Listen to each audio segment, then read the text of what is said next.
सिंधुदुर्ग जिल्हा परिषदेच्या अध्यक्षपदी प्रमोद कामत यांची निवड झाली। प्रमोद कामत हे यापूर्वी बिनविरोध निवडून आलेले होते बांदा जिल्हा परिषद मतदारसंघातून। आता पुन्हा एकदा त्यांची बिनविरोध जिल्हा परिषदेच्या अध्यक्षपदी सुद्धा निवड झाली। मला सांगा, अध्यक्षपदी निवड होते, दुसऱ्यांदा म्हणजे जिल्हा परिषदच्या सदस्य म्हणून तुम्ही बिनविरोध आलेला होता आणि आजची निवडसुद्धा बिनविरोध होते, काय सांगाल? जिल्हा परिषद सदस्य म्हणून पण मी बिनविरोध झालो आणि अध्यक्षपद म्हणून ह्या मी गेले 1987 सालापासून 85 सालापासून मी समाजकार्य सुरू केले आणि आज 2026 ह्यामध्ये इतक्या वर्षाच्या कालखंडात केलेले सेवेचं मला हे फळ किंवा आशीर्वाद असं मी समजेन आणि खूप स्वतःला धन्य मानेन। आणि सन्माननीय जे आमचे आपले नेते आहेत, नारायण राणे साहेब, रवींद्र चव्हाणजी साहेब, निलेश राणे साहेब, नितेश राणे साहेब, पालकमंत्री आदरणीय, त्यामुळे दीपक भाई आणि हे आपल्या जिल्ह्यातले आदरणीय नेते आहेत आणि आमचे मार्गदर्शक आहेत।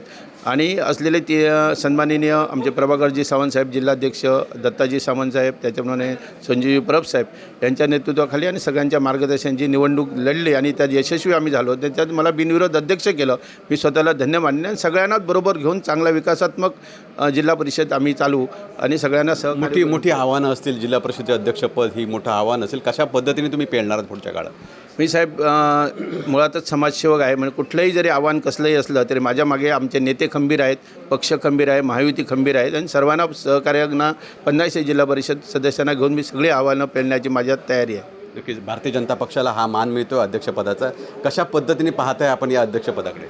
भारतीय जनता पार्टीचा आपले जास्तीत ह्या सभागृहात जास्त सदस्य असल्यामुळे आपल्याला हा मान मिळतो आहे।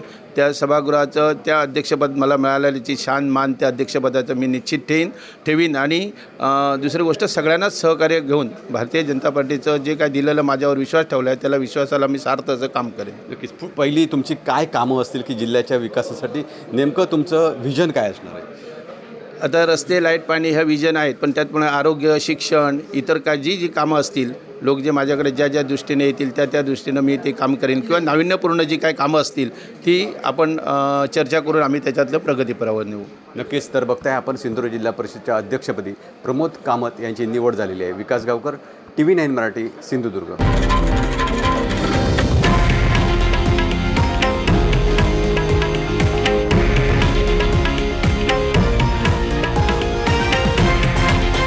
हे आहे देशातील नंबर 1 न्यूज नेटवर्क आणि आपण पाहत आहात TV9 मराठी, एकमेव।